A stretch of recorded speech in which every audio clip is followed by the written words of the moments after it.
to identify the strengths of the culture you're in, leverage those strengths, identify the weaknesses, and come up with mitigating strategies for the weaknesses.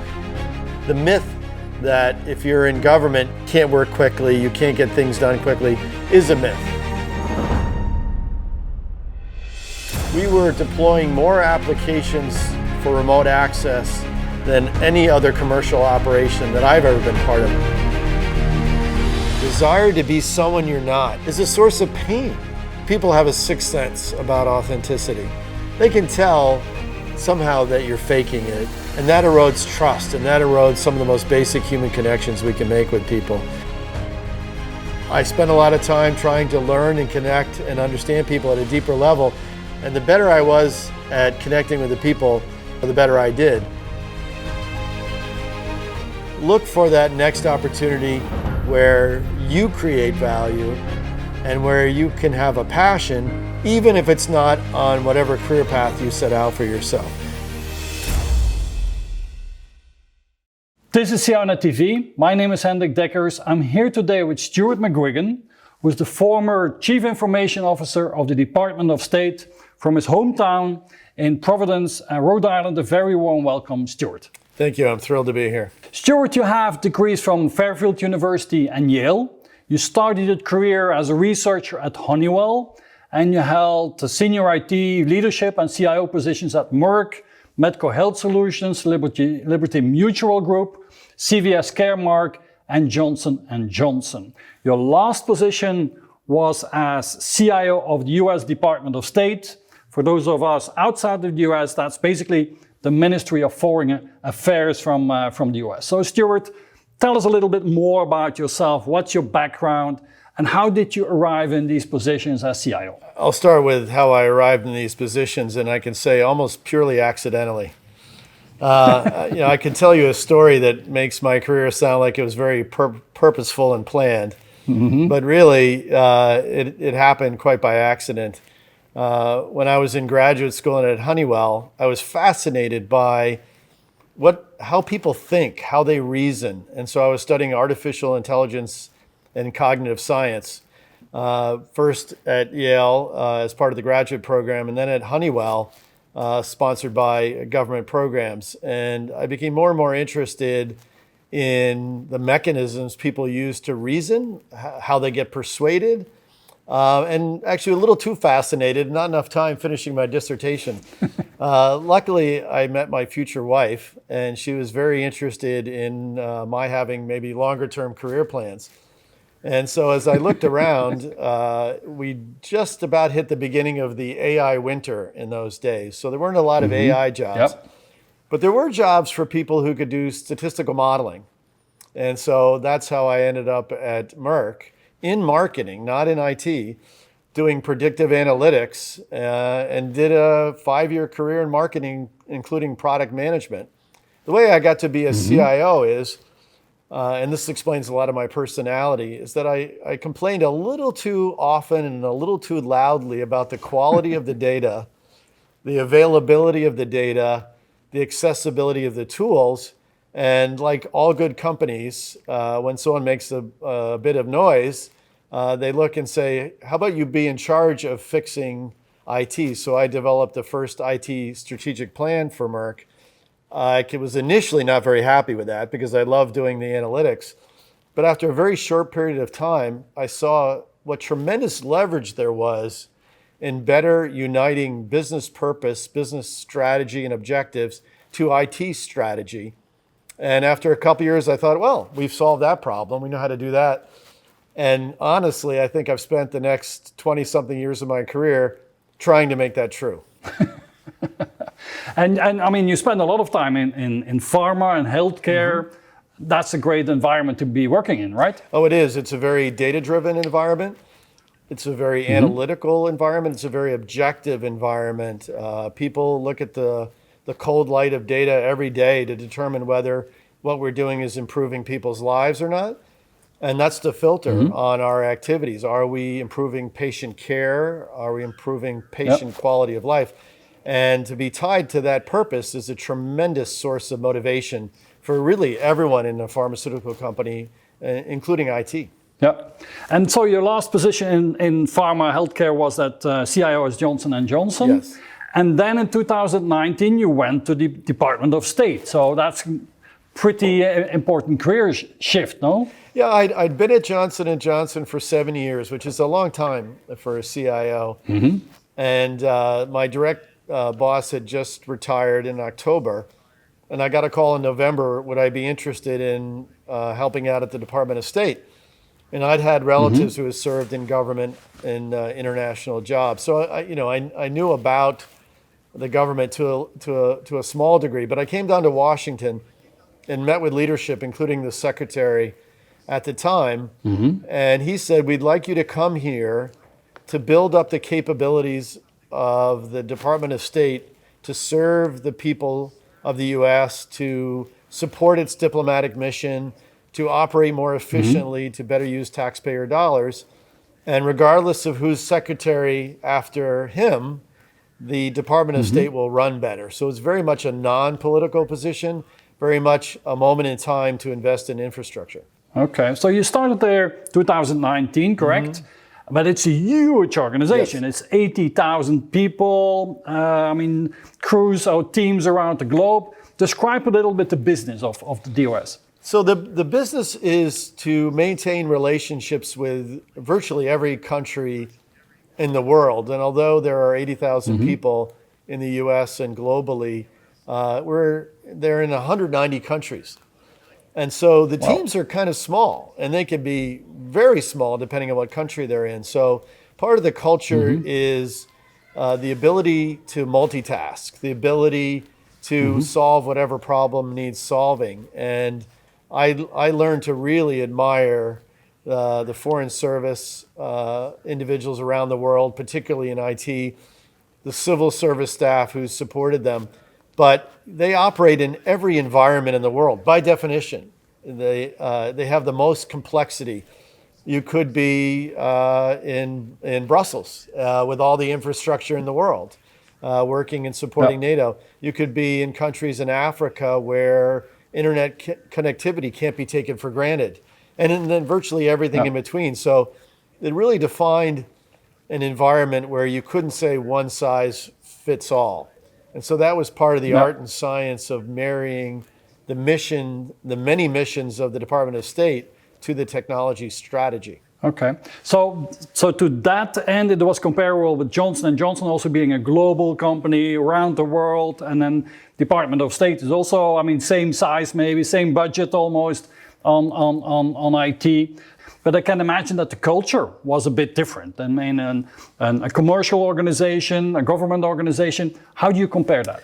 So everyone I met with before I joined said that I was going to be astounded by the differences of working in a company like Johnson & Johnson and working for the Department of State. But I'd say there are more similarities than differences. Okay. And I actually learned after I arrived that the leadership of the Department of State had met with the CEO of Johnson & Johnson to discuss how to develop strategy and enhance employee engagement in a multinational, multi-purpose organization that is by definition fairly decentralized. So I actually found more similarities than differences, particularly in the motivation of the people who are very purpose-driven.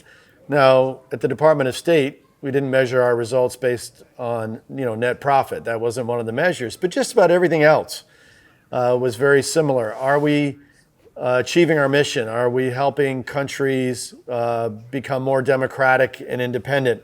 With Johnson & Johnson, it'd be, are we helping hospital systems take care of patients in a better way? So certainly the topic was different, but the feeling, the tone, the challenges had as many similarities as differences. Okay. Now let's talk about the transformation, the changes that you have implemented there. What was the first things that you've done, let's say year one in the job? What was your focus year one? Yeah, so fortunately we had really enormous support in budget and from leadership, and really virtually every leader in the Department of State. And the thing that I heard over and over again is that the department hadn't really made a significant investment since Colin Powell, which is a long time ago, and he was the one who brought the internet to the Department of State. So there was an appetite for improved capabilities. The first thing we did is we made sure that we had security consistently applied across all networks and everything we did. And so moving to multi-factor authentication consistently. I think there was a word I would emphasize, it's consistent and thorough. We even got to a point where we said, if you're not using the right authentication, you're going to be off the network. And there was a bit of panic within the department. They thought there'd be a firestorm of complaints from people around the world. And I can tell you there wasn't. We had communicated the purpose. We got people to secure access, and then we moved them to cloud.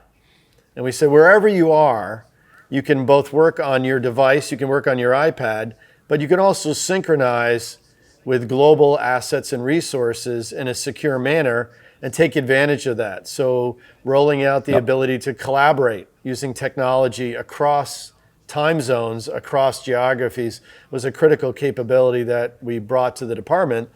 And we just about wrapped up giving virtually every employee, every staff member access to the cloud when COVID hit for the second year. So you were pretty well prepared to when COVID hit you, right? Well, we had the plumbing in place. So we had secure authentication from outside of our offices, our embassies, and our consulates.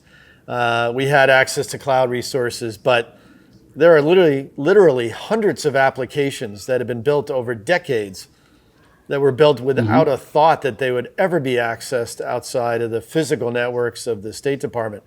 We never even had as many as 10% of our workforce working remotely, and we needed to support almost everybody working remotely.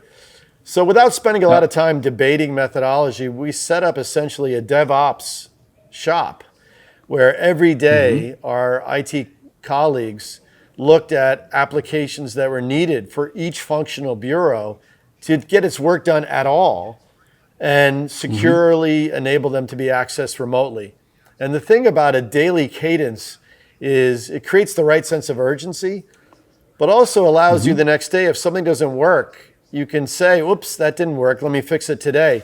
When you do a one-year project and something doesn't work, there's a lot of emotion around it.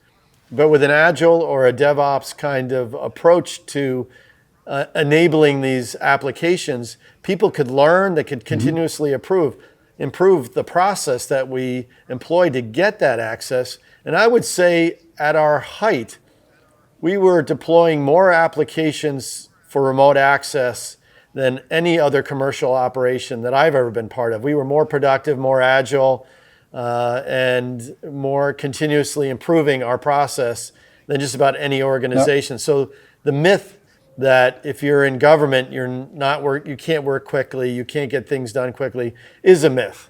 And if you set things up correctly and you have the right burning platform, which of course COVID was, you can get a lot done in a very short period of time. So nothing as good as a crisis and a burning platform to get things done and to change a culture also. So let's talk a little bit more about culture. And so you said that, you implemented DevOps, you implemented collaboration. How do you do that? I mean, COVID and the crisis helped, but what is necessary to do that? So, I think I learned the hard way that you can't change culture. I think like any other change agent, I would say we have to change culture. We have to be more agile. But instead what I've learned is to identify the strengths of the culture you're in, leverage those strengths, identify the weaknesses, and come up with mitigating strategies for the weaknesses. And I think it's never more stark than in the State Department, a 230-year-old organization. Someone coming in for a couple of years as the CIO is not going to change their culture. But instead, what we did is we aligned the way we were working with the culture of the State Department, which is very mission-driven. It's very short-term driven because you think about foreign policy and foreign affairs, things come up and you have to respond quickly. Yes, you have long-term strategies, you have a lot of analysis, but particularly the IT group is very used to responding to rapidly emerging or developing situations, whether it's an evacuation, it's bringing a new embassy up online. And so we connected to those things that worked well at the State Department already, and then enhanced the things that were a bit of a challenge. So it's a decentralized organization, many bureaus. We operated within the bureaus, but we made everything transparent. If you were operating in anti-narcotics and you had a great new tool for doing analytics, you could go off and develop that tool. We weren't going to stop you. Matter of fact, we were going to help accelerate your progress. But then the capabilities that you had developed are now available to every other bureau that might have a similar mission.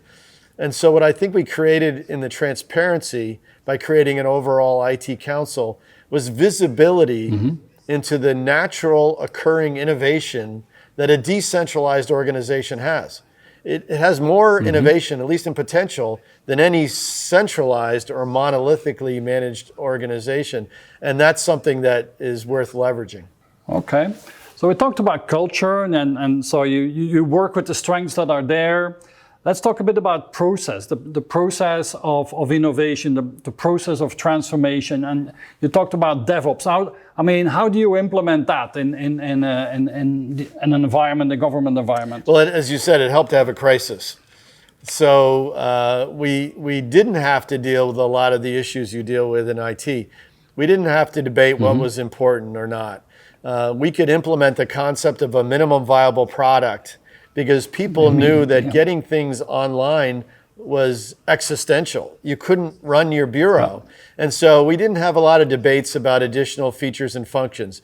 We got into what is the basic capability you need to get back online and running, and then we're going to implement that, and then we're going to go help another bureau. And we'll circle back and put in more essential capabilities, but we're going to have that concept that is so hard to bring to corporate America, the concept of the MVP, the concept of let's deploy quickly, securely, but quickly, and let's learn and iterate as opposed to spending a lot of time on debate and analysis. And that worked very well in terms of unleashing innovation across the department.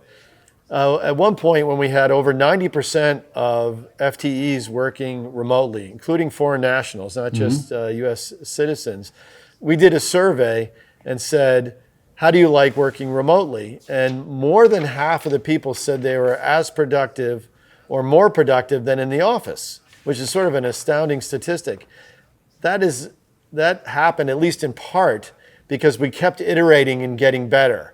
We didn't do these monolithic projects. We did very short sprints. We didn't spend a lot of time debating about what to call it. We set up squads, agile teams, gave them the resources we need, gave them more resources when we got it wrong, and allowed them to get better on their own, and they just took off.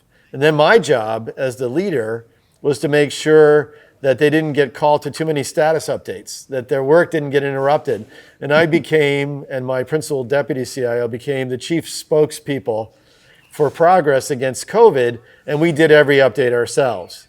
And just doing that signaled to the organization below us that they had air cover. They were going to be protected. We were going to represent them and get the resources that we need. And if something went wrong, no big deal. We'll fix it tomorrow. We talked about culture, we talked about process. Let's also talk a bit about technology. I mean, we love talking about technology as well, of course. So in your big move to the cloud, what are the major platforms that you're using there today? So the first thing we did is we thought about what does good look like? And so we didn't start with the target cloud platform. We started out with what do we want to accomplish? What we wanted was the ability to provision infrastructure capability as quickly as possible. And not just do it quickly, but do it compliantly with whatever regulations, might be privacy regulations at Johnson & Johnson, it's FDA regulations, it's HIPAA regulations, and to build in the security capabilities that we want as part of every instance of infrastructure that we had. So we moved to a software-defined infrastructure. And this was the magic, and this was the key. My ability to look into the auditor's eyes and say, we're going to be more secure. We're going to be 100% compliant in infrastructure. We're never going to fail another infrastructure FDA audit again for the new cloud infrastructure because software executes perfectly every time. And if we build in the right rules in provisioning, every time we spin up a new cloud instance, it has all the features. Nobody fat fingers a key. Nobody forgets to turn over a page in the checklist and not execute. And so because we made it impossible to stand up a cloud server without also putting in security, without also creating the artifacts that the auditors could find, we became 100% compliant. So that got the people who are worried about what we're doing relaxed. On the business side, it took so long to give a new development team the tools they needed to get started that there was a fair amount of discontent. And by showing that once we deployed the right tools, if you identified a product owner, we could give you an agile team within a few days. And then once that agile team is in place, you could go out to lunch and request a development environment. And by the time you got back to the office, it would be there because it operated at the speed of software, not the speed of people. And that was a key part of the transformation. Now, by having that software-defined infrastructure, we could point it at our own version of cloud. We could point it at AWS. We could point it at Azure. And so we kept our independence from being locked in too deeply to any one competitor. And we kept them competing by bringing new features and functions to what we did, because tomorrow we might provision somebody else if we weren't happy with the service or the capabilities we were getting. So it wasn't just the cloud, it was the way that we went about it that I think really was transformative. You said you had a strategy to make sure that you're not bound to one cloud provider. What's the implementation of that? So it really needed a provisioning layer, really needed something like OpenShift or even using Kubernetes as a platform that gave us a layer of insulation from any one particular implementation of cloud. And although there are a small number of dominant players, it's good to keep them competing with each other and competing with your businesses. And being part of the entire open source community, protected by the appropriate commercialization, is a wonderful strategy for staying on the cutting edge of technology capability. So Stuart, I mean, the Department of State, I mean, they work in friendly countries and in less friendly countries. So, I mean, this is the material where spy movies are made from. And that's the kind of environment that Department of State is in. So security must be key. How do you compare, how do you implement security and work with cybersecurity? How do you compare that with the big corporates that you were in before? Yeah, so we're solving for a different set of problems. At Johnson & Johnson, I'd say the most important thing to protect was intellectual property, and to the extent that there was any identifiable data, privacy. And those are paramount. And any investment we needed to make to secure that data, to protect against unauthorized access, we made. And I would ask my CISO, and I would have her also speak to the audit committee of the board and say, was there ever a moment in the last year where we didn't do what we needed to do because of budget? And she could answer truthfully, no. We never failed to do what we needed to do to protect the company because of the investment required. And we actually took the IT spend for security out of the normal IT spend and said, this is sacrosanct. And I can tell you, the board support was tremendous. The executive support was tremendous. The only question I got was, are we spending enough? And are we doing things fast enough? Which is a wonderful question to have. It's a very different kind of question to have than you normally get as a CIO. At the Department of State, you're part of a cybersecurity community that has among the most sophisticated and knowledgeable practitioners in the world. And there's a lot that gets done that we wouldn't be talking about right now appropriately. But I can tell you it is a first and foremost consideration in everything that's done is protecting the information and the assets of the Department of State wherever you operate.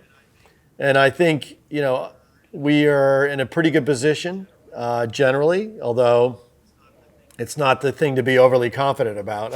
A healthy paranoia is the only good posture with cybersecurity. And it's not until we see the development of quantum computing that I think we get to a new level of risk and concern. And so there's a fair amount of work on quantum resistant encryption. And so it's a constantly escalating battle. It's something you have to pay constant attention to and continually raise your game. And part of it is as much the people and the behavior and making sure they're educated. Phishing is an obvious one. People can inadvertently bring in a ransomware attack if they don't have the proper behavior. So the human component requires ever more attention, not just the technology component. Now, your heart, your passion from the beginning of your career was with artificial intelligence, with analytics, and so on. So I mean, we're now many years later. How do you use artificial intelligence and modeling in a government environment, in a Department of State environment? In many ways, I think the Department of State is ideally suited for machine learning models, predictive analytics. Healthcare is a much tougher environment for that, because if you think about a system that's recently been developed to diagnose lung cancer from X-rays, your level of precision has to be pretty darn high, right? You really can't afford to miss a potential cancer, and you can't overdiagnose either because you burden the healthcare system. In the Department of State, often it suffices to get a little bit of a warning that something may occur. One of my favorite modeling exercises was creating a predictive model that predicted the timing and the degree of population migration in certain parts of the world. And one of the factors in the predictive model was the price of goats. And it turns out that when the price of goats goes down too fast, it means that there's a group of people who need to move, and they're liquidating their assets, which suppresses the value of goats in the marketplace. And not only can you know that and know that something's happening in a part of the world, you can begin to quantify how big a drop in price of goats. How fast do you think people are going to move? And the ability to signal what might happen, even at the 70-80% likelihood, is tremendously valuable in foreign policy, because it allows you to focus on a smaller number of scenarios in preparing foreign policy and your response. So the Center for Analytics of the Department of State, which is a great partner to IT, has been developing profoundly. They just released, actually this week, the first overall data strategy for the entire department, not just individual bureaus. And so they're making the investment in data infrastructure, data science, and analytics that'll allow us to stay a little bit ahead of the game and things that emerge around the world that we need to be concerned with. Now, Department of State operating in 190 different countries at completely different levels of IT maturity and so on and so on. So how do you build a model? How do you build an IT operating model to support so many different types of clients? We actually use data science for that as well, and worked with our partners. We put as inputs all the different embassies and consulates, all the different missions.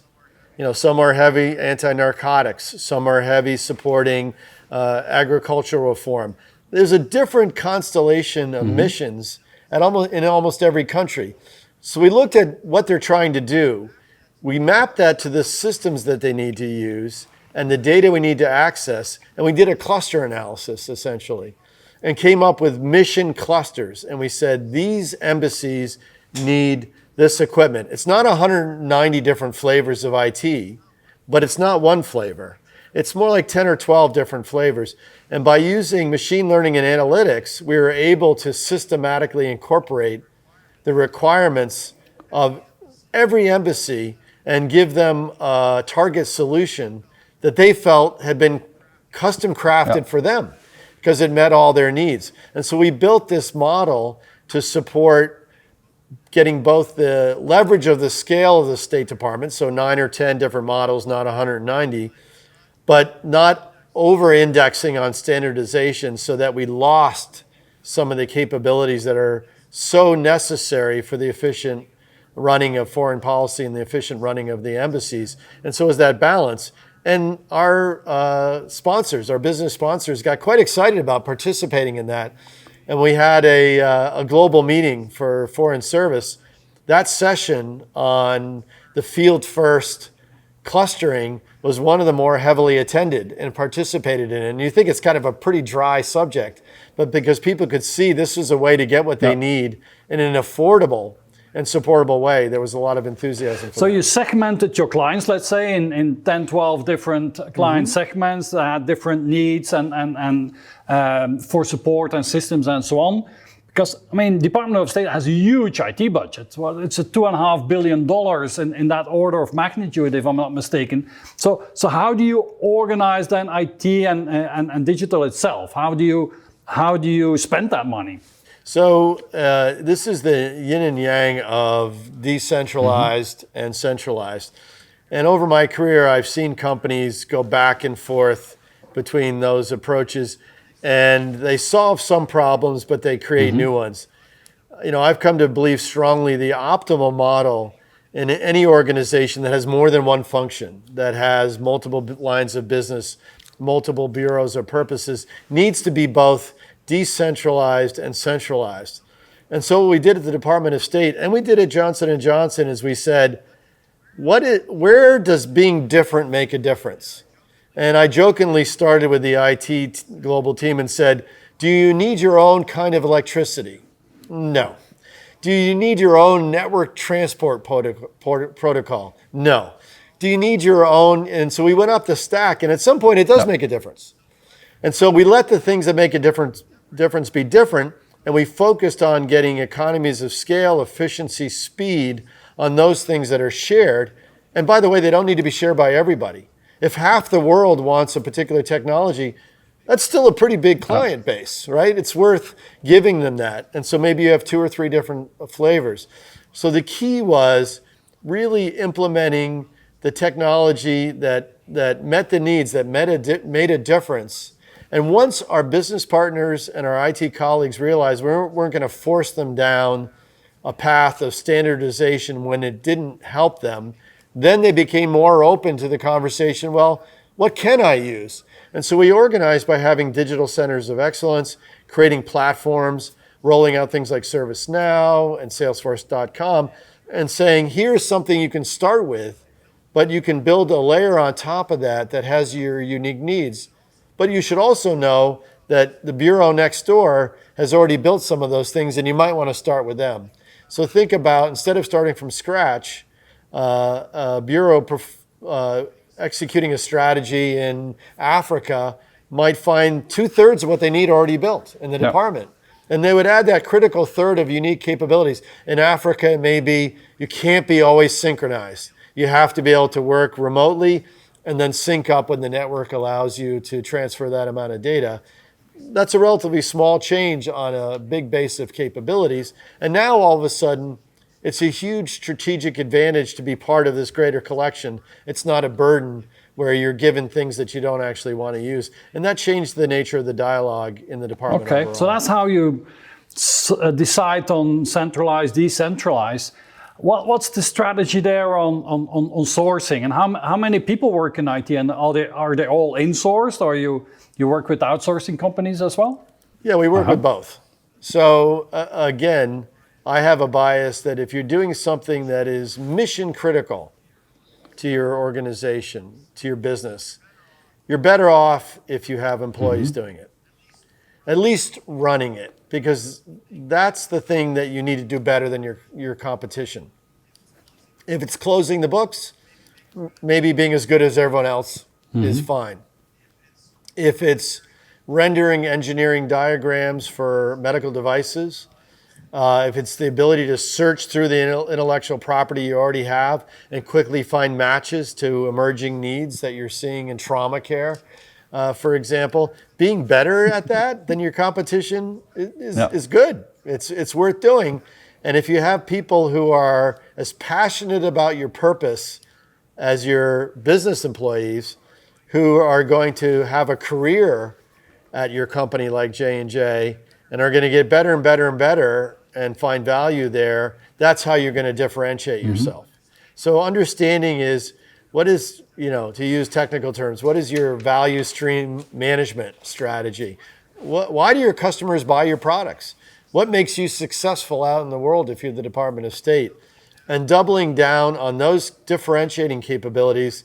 And yes, maybe you don't have the lowest unit cost, but you have the most effective capability. And being effective beats being efficient if it's a critical capability. So sorting that out, getting procurement aligned with that, because they want to have one flavor of everything, because that's how you get the lowest price. But really, it's not just the lowest price, it's the most effective deployment at the most efficient cost, but effective first, efficient second. Okay. Stuart, you've been CIO in several organizations. So let's reflect a little bit on what is fundamentally the role of a CIO nowadays. And how do you start when you arrive in a new position? How do you start as a new CIO in a company? That's a great question, and that's evolved. If you'd asked me at the beginning of my career, I would have said being a CIO is doing important things and getting no credit for it. And I had business colleagues who asked me, if you could be something else than a CIO, why wouldn't you? And it really the reputation didn't reflect the critical value. And we knew that, but we weren't getting credit. That's changed quite a bit. So the first thing I do when I show up is making sure that I have as intimate a knowledge of the business as I possibly can. I would go out and meet with customers, which CIOs previous to my arrival didn't always do. They weren't offered the opportunity to do it, so I would ask for it. I even rode with a pharmaceutical representative in Belgium to get a feeling for what it was like there. I didn't understand any of the detail.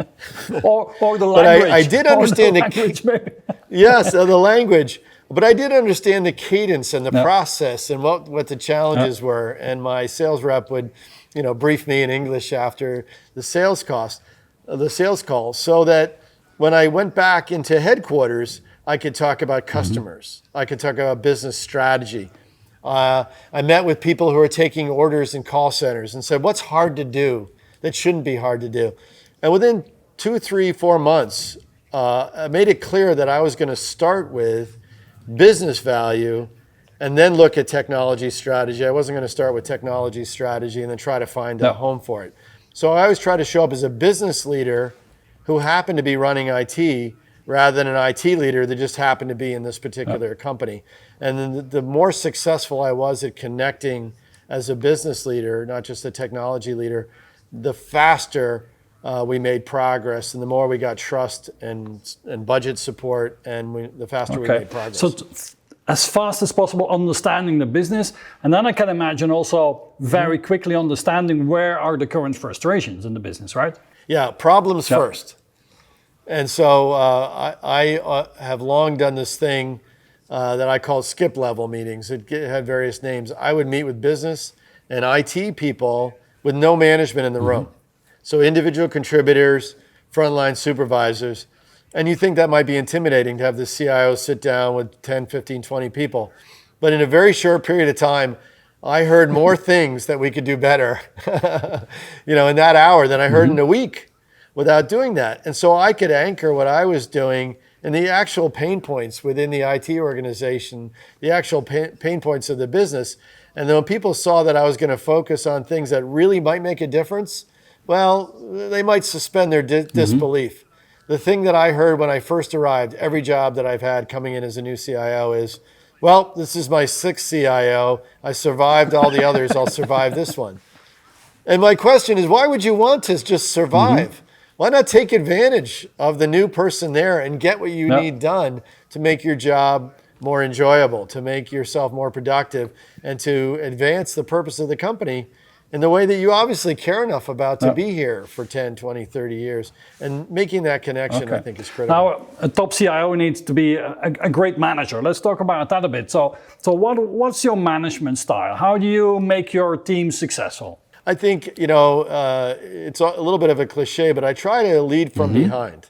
I will be the face of certain projects, particularly if they're high risk and they're enterprise. But as much as possible, I look for my direct reports and their teams to be the face of change, the face of innovation, the face of improvement. And then my goal is to make sure they're the right person for that job, but then to be an absolute unwavering support for them personally, so that their push for innovation doesn't feel like a personal career risk. Most people say that big companies can be risk averse. I disagree completely. They're not business risk averse.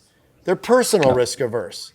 And why shouldn't they be? If I've been here 20, 25 years and I'm an executive director and I'm supporting my family and my kids are maybe in college, what's the last thing I'm going to do? The last thing I'm going to do is put that all at risk for something that's uncertain. So people don't hate change, they hate uncertainty. And if we can take uncertainty out as much as possible, that by being part of innovation, they're not taking on any career risk. They're safe from a career perspective. Matter of fact, they're enhancing their careers. And they have to really believe it, and you have to really live into that. Then it's amazing what someone who's been around for even a long time can come up with in terms of innovation. So knowing I'm there, and if something goes wrong, the worse it is, the higher up the explainer is. So when we had an SAP implementation failure at Johnson & Johnson, I did the explaining. I didn't put anyone on the spot, didn't bring them in to have to explain themselves. I got into the weeds, I explained it, and I explained what we're going to do, because I didn't want people to be afraid of trying in the future. And, I had the most secure position to do that. And if someone wanted to, fire the CIO because they explained what went wrong with SAP, well, it's time that I moved away anyway. I mean, that's, but getting that level of trust in the organization, identifying the first movers and early adopters and giving them the license to move ahead, identifying what's going to bring the rest, the majority of people along. Could be fear of missing out on an opportunity. It could be security that all their colleagues and friends are doing something. And then knowing that there's a laggard group that hasn't liked any change in technology since 1996, they're never going to get on board. You got to find out a way to either move them on, or they're just part of the landscape. And maybe they're going to work on legacy systems, and maybe they're invaluable for doing that. But don't feel bad that they're not part of the change agenda. They're just not going to do that. And that's okay. So Stuart, you learned a lot how to manage big teams and big corporates. Have you codified that learning in like operating principles? Tell us your best practices for that. Yeah, certainly. And I've learned that simpler is better. But also being clear and specific. And I've refined these over time. But I can tell you they were just as useful in the Department of State as they were at Johnson & Johnson and CVS and other places. And the first principle I refer to as absolute business alignment. And in government, it's absolute mission alignment, because they're not in business. And it means that we know the business value and purpose behind everything we do in technology. It doesn't matter how deep in the infrastructure.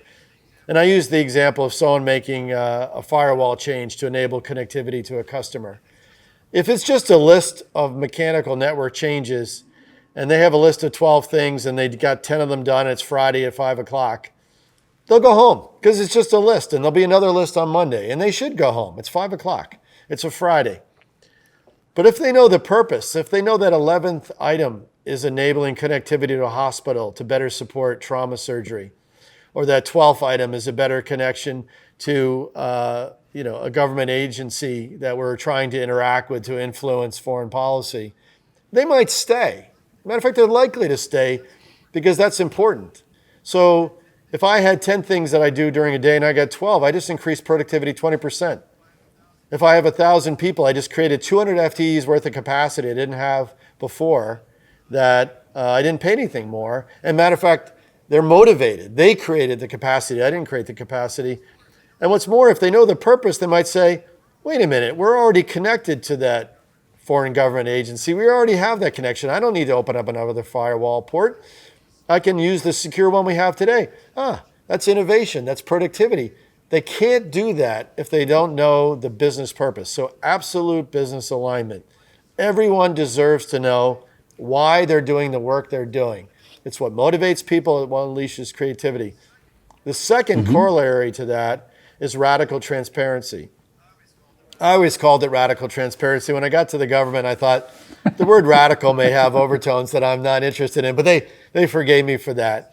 And that's, if it's important to do, it's important to measure, and it's important that everyone can see your work and your progress.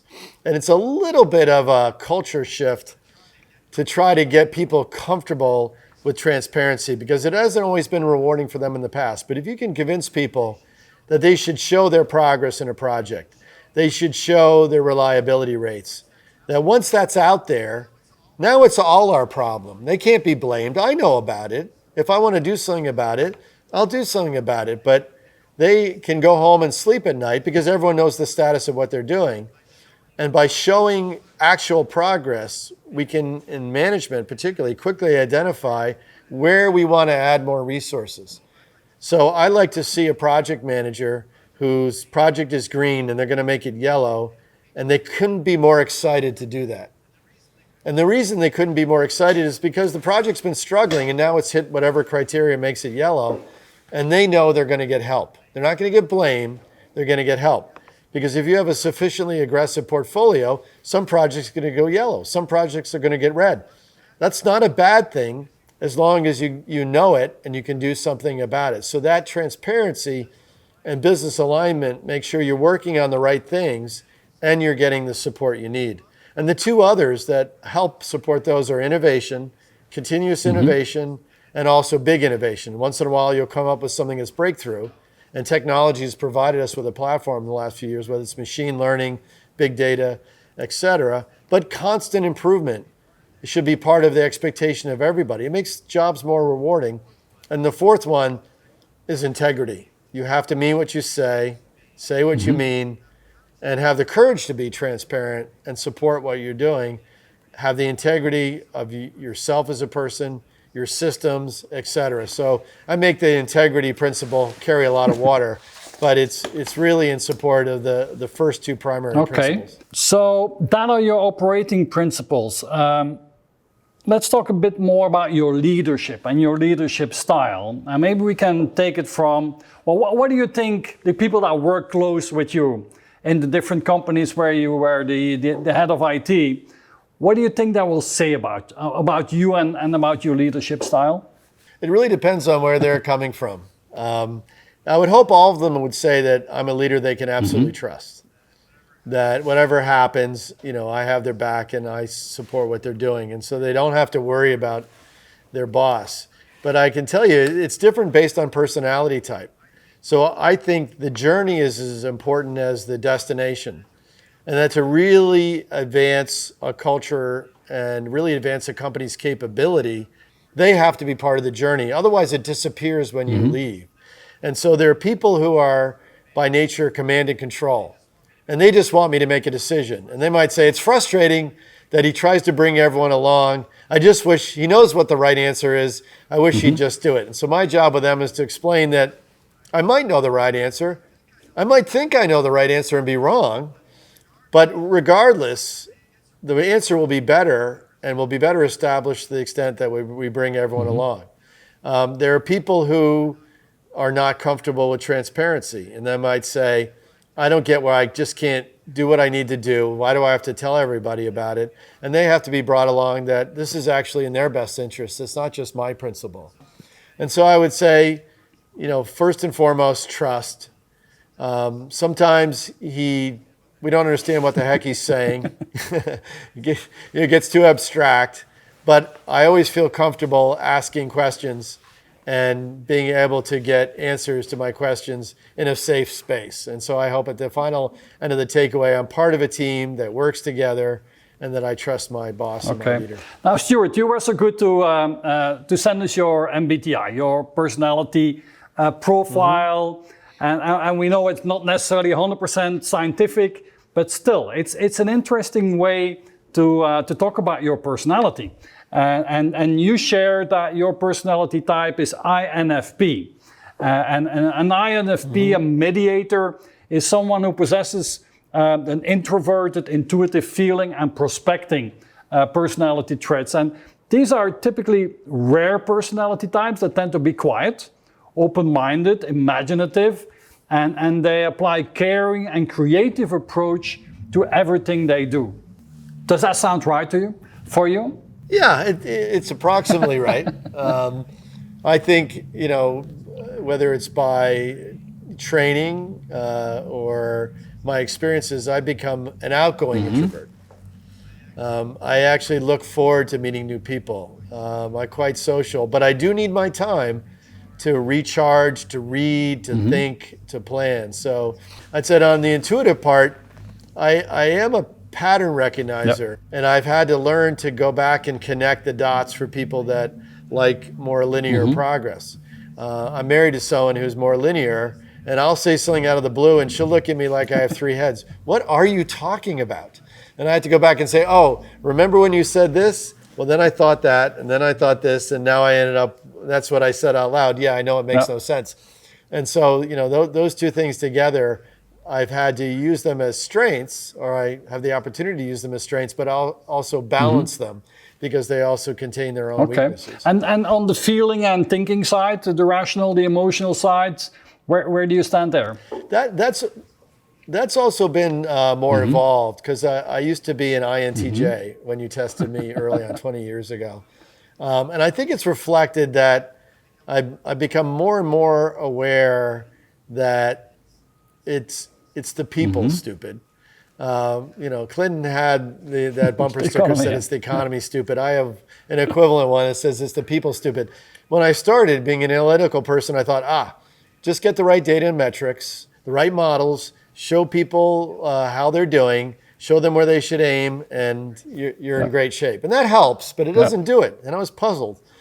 And so then I ended up working with General Electric as a client, and they made you do Lean Six Sigma. So I learned Lean Six Sigma, and I said, aha, if you have the data and you have the right process and you put those things together, then you're going to have a wonderful company. And that helps, but it doesn't do it. And finally I realized, if you don't change the hearts and minds, if you're not connecting with people emotionally, they may do what you say, but it's not theirs, and they're not going to own it, and they're not going to embrace it. So, all those things are true. It's great to have data analytics. It's great to understand your process, to understand your value to your customers. But at the end of the day, do the people you work with want to do the things you think they need to do?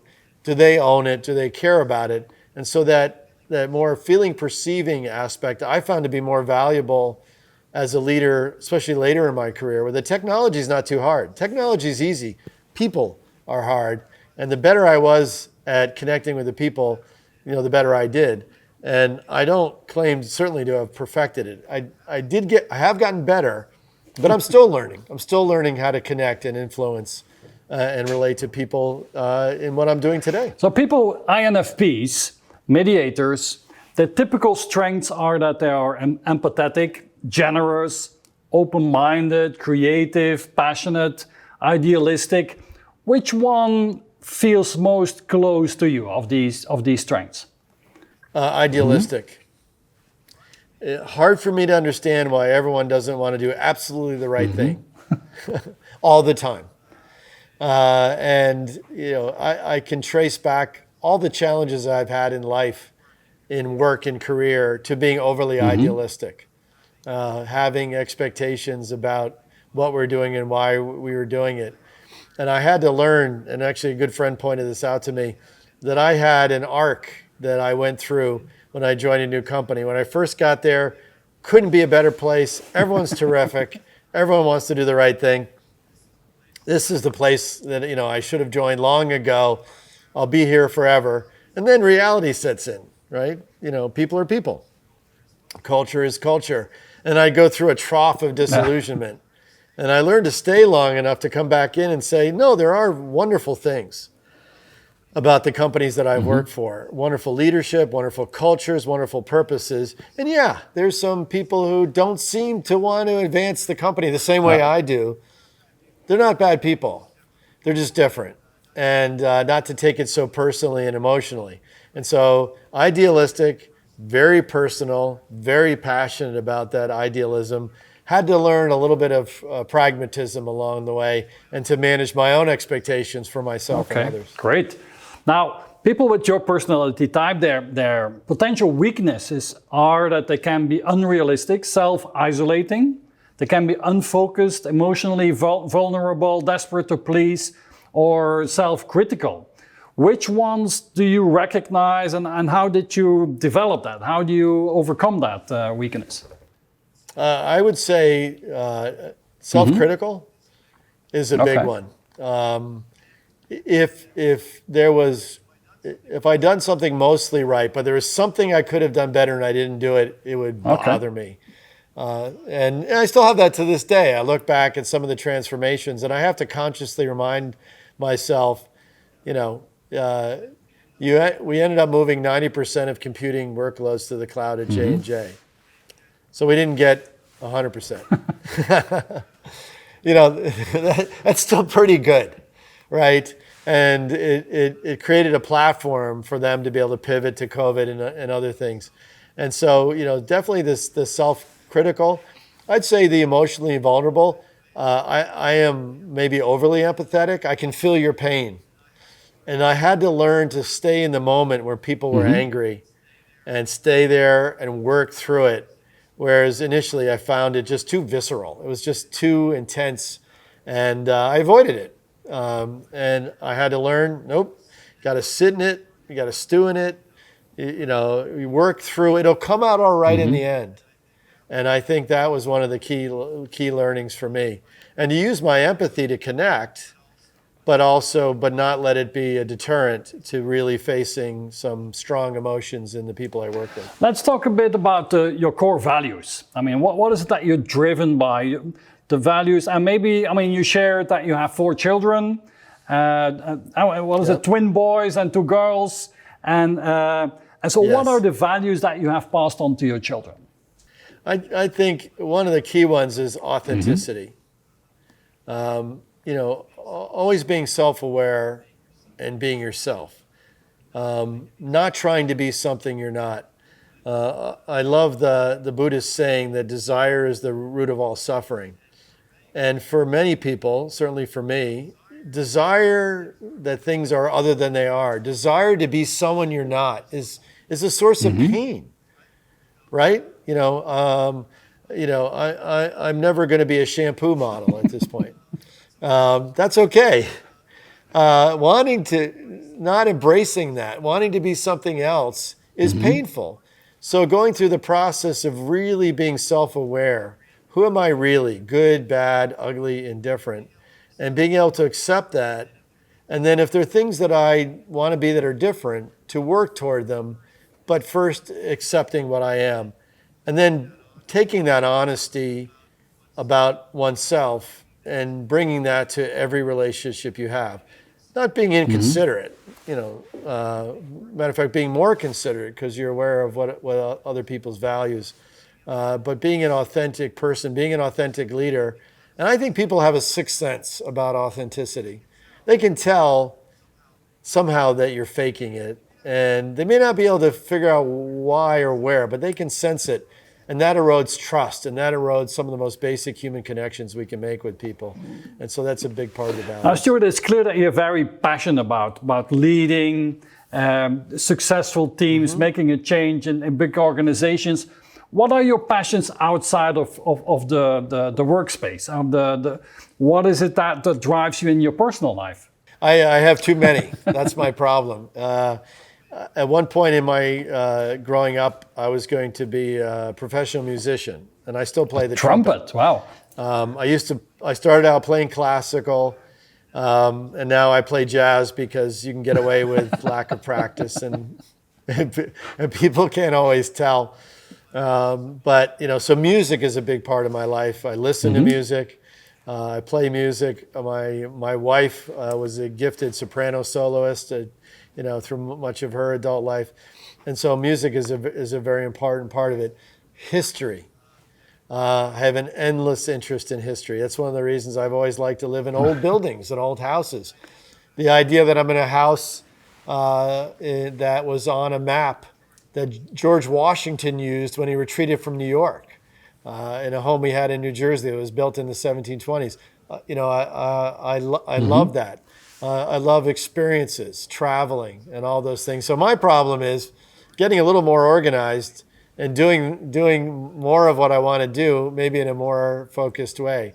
But all those things, I think, are part of who I am and part of what I bring, to any role that I have. When I said that people may say about me, I don't understand what he just said, it may be that I'm relating a piece of etymology and history that helps explain the origin of a term we use. Some people are mildly interested, some people couldn't care less, but I find that very fascinating. Now, Stuart, you built, a big career, and so you're very successful.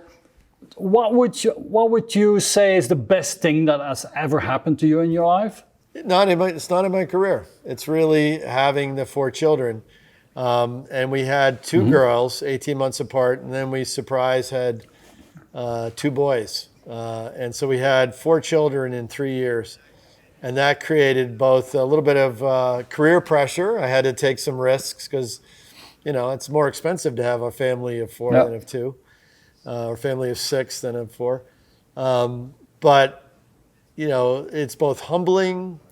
It advanced my awareness of myself, and my 4 children couldn't be more different in their personalities, their abilities, their perspectives, whether shy or outgoing, analytical or creative, whether they like the straight and narrow or they like a kind of wild, wide open life and career, all different, all great, and all important for me to support.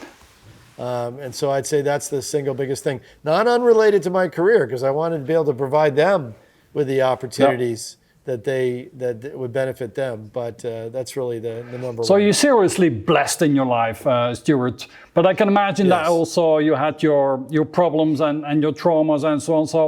So are you willing to share what's maybe one of the worst things that have ever happened to you? Yeah, no, I wouldn't. It is personal. I said I had twin boys. We were actually expecting triplets. Okay. And we lost a baby at 7 months. Ooh. One we had named that, was viable. And one of the hardest moments was going home from the hospital and going into the room with 3 cribs and disassembling one of them. So there wouldn't be that reminder for my wife when we came back. And it defined mixed emotions, because you couldn't completely grieve, right? Because you had 2 new babies in the NICU that needed help and care, and yet you couldn't have unalloyed joy. So it really taught me to have a balanced perspective on life, that there are things that are going to be just unequivocally bad, that you can't rationalize, that you have to deal with. But there's so many good things that you have to carry on. That's part of life. And that's probably the most serious and severe moment, but there are setbacks all along life. There are setbacks that are personal, career, and professional. And so, one of my personal mantras really is, this too shall pass. However you feel now, if you're elated, that too shall pass. If you're unbelievably sad, that will pass. That will get better. And time is your ally in those circumstances. And if you have a crisis at work that feels like the world's coming to the end, that too shall pass. And you can deal with it constructively, and you can take a long-term view. And I think that's an important part of leadership as well. Or just being happy in your job. It's going to be up, it's going to be down. That's life. It means you're alive and you're part of this world. In your career, Stuart, did you have important mentors that you learned from? Or did you have important people that you look up to and learn from? And can you maybe mention one or two? I've had tons of them, and wouldn't have had a career without them. I had a gentleman named Pat Miller who hired me to work at Merck, and I was this academic type being hired in a sea of MBAs, and I met him. And first of all, he had a mustache and a goatee when no one did. And he had he has a PhD in neuropsychology from Penn, so he's a bright guy. And I thought, if this guy isn't too academic for Merck, then I certainly am not. But he created an environment of wonder and joy and fearlessness in contributing to the companies. Now, we built statistical models. I built Monte Carlo simulations. We did some really high-end stuff. But he never lost really the childlike joy that came from the work that we did. So he was absolutely a critical mentor. Further along, the CEOs I've worked for have all taken the time, whether it's Ted Kelly at Liberty Mutual, who really took every moment of interaction with him to train me of how to be a business executive, not just an IT leader. Whether it was Tom Ryan, the fearless leader of CVS, and Larry Merlo, who recently retired as the CEO, as absolutely, unequivocally going after the very best results and the very best performance, and literally afraid of nothing. And then at Johnson & Johnson, working under Sandy Peterson and Alex Skorsky, who just continually inspired me and all the people they work with to bring my best self there, to be fearless, to be out there pushing for innovation. And then working under Brian Boletow, who was the Undersecretary for Management, a consummate leader who lived the West Point servant leader model, who showed up with zero ego, but tremendous intelligence and enthusiasm. I couldn't have done any of the things that I've done in my career if I hadn't worked for people like that. And I sought out those leaders. At the end of the day, it's not the company or organization you go to work for, it's the person you go to work for. And I've been very fortunate for working with the very best people, I think, available in American business, and then lastly in government. Now let's throw in a sneaky question here, Stuart, if you don't mind. I mean, it's one of my favorite questions in these interviews, and that is, you've been successful in business, but I'm sure you also had your failures. So, and it's important that we learn from them. That's what I want to focus on. So could you describe what was your most brilliant failure in business and what did you learn from it? Oh, I have so many to choose from. Let me pick one that was early in my career. I just moved up into executive leadership. I was a vice president at Merck Medco, and I became responsible for a service we provided to clients. And it was, they would ask for a report, and then someone would go off, and this was the mainframe days. They'd code something in COBOL, and then 21 days later, we're supposed to give them a report, except we were always late. And the clients were very frustrated. And I said, oh, this is a wonderful opportunity to apply lean principles, to be able to restructure the workflow. And we set it up, and we created different work streams with simple and complex. And the short version of the story is every report got delivered ahead of 21 days, every single one. And we were moving down to 2 weeks. And the account management people out there in the field hated it and hated me because I was the face of this. And why did they hate it? What they loved doing was calling up their favorite programmer and saying, could you help me out? Could you do this thing for me the client wants? I know you've got a list of things to do, but could you bump this up and get this done? And they had a personal relationship, and they felt like they had someone they could go to when they got stuck. We took that away and made everything transparent. So yeah, they could get things expedited, but they had to tell their boss. And if they had to be really expedited, they had to tell their boss's boss, and they didn't want to do that. So I didn't understand the cultural aspects of this. I didn't understand the norms, and I didn't understand the behaviors. So we made a very simple tweak. And we said, you can escalate without having to get your boss's approval, but you only get so many every month. And just to be fair, we're going to create a fast lane for you, and we'll quietly get your work done. Oh, now all of a sudden it was brilliant, and we were all brilliant. But I missed the cultural dimension. I missed the people dimension. And I'd like to say I never forgot it about it again. That would be an exaggeration. But that's what really changed my mind about what works and what doesn't work. And that was a huge operational success and a spectacular personal failure. Now, Stuart, you come across as somebody very wise and very optimistic, but I'm sure that, I mean, what is it that you fear most in your life? I think I fear not knowing. I fear being wrong and not knowing I'm wrong. And that's one of the things I've learned to tell my team. I love finding out I'm wrong as quickly as possible. Not that I like being wrong, but the alternative is being wrong and not knowing it as quickly as possible. And this idea that I'm sharing beliefs and ideas and strategies and the people listening are thinking this guy doesn't have a clue, that really bothers me. So I fear not being connected. I fear not knowing. I fear not understanding. And I'm very sensitive to that. And so I spend a lot of time trying to learn and connect and understand people at a deeper level. I'm probably more in the weeds in understanding than most people, but I think I stay at a pretty high level in terms of strategy and letting people do what they do best. I've been blessed with great direct reports, some of whom have followed me from company to company, and they have complementary skills that are very different from mine. One of my colleagues, Steve Wren, is a former Marine. He's afraid of nothing, and he will take the hill. But as he'll tell you, it may be the wrong hill. So he's the person that I turn over and say, look, this is what we got to get done. We've got a crisis where we have to recover from unreliability in our systems. Tell me what you need and go do it.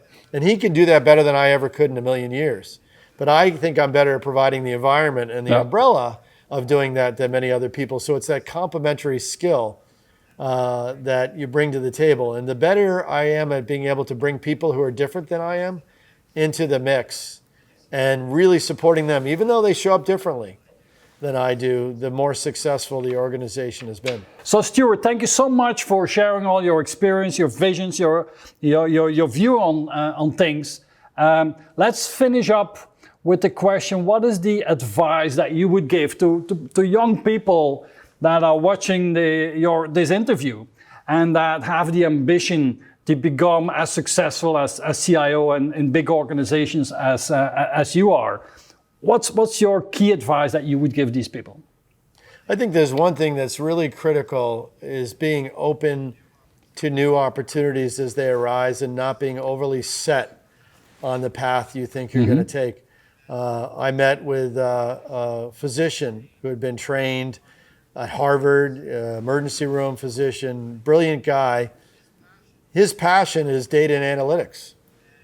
And he works in a very large hospital system helping IT and information management advance the care of patients for the whole hospital. Now, if you'd asked him when he was a resident, he never would have said he was going to go into IT. He would have laughed at that. But he was open to it. And if I detect a theme in people who have had the most interesting careers is they're not capricious in their decisions, but they're always open to considering a different direction than they may have thought. If you'd asked me in graduate school, I was going to be a professor and I was going to invent new science and new technology. If you'd asked me in marketing, I was going to be a marketing leader and help bring better adoption of pharmaceutical innovation to physicians worldwide. And I could go through every job and tell you what I thought I was going to do. But to the extent that I was offered the opportunity to do something that I thought I could uniquely contribute to, that I knew I was going to have an interest in and would have an impact, the fact that it was different than what I thought my career path wasn't an impediment ultimately. It wasn't that I didn't second guess occasionally, but I would give the advice, look for that next opportunity where you create value and where you can have a passion, even if it's not on whatever career path you set out for yourself. Don't have the 10-year plan. You can have a 10-year plan, but in year 2, you might go in a completely different direction. And that might be the very thing that gives you the successful career that you didn't know you were going to have. Okay, super. And on that note, Stuart, thank you so much for your time, for sharing. My pleasure. For sharing all your ideas. It was so bad that I couldn't come over to your beautiful town and that we could sit together, but I'm sure that we will meet in the near future. I look forward to that, maybe in Belgium.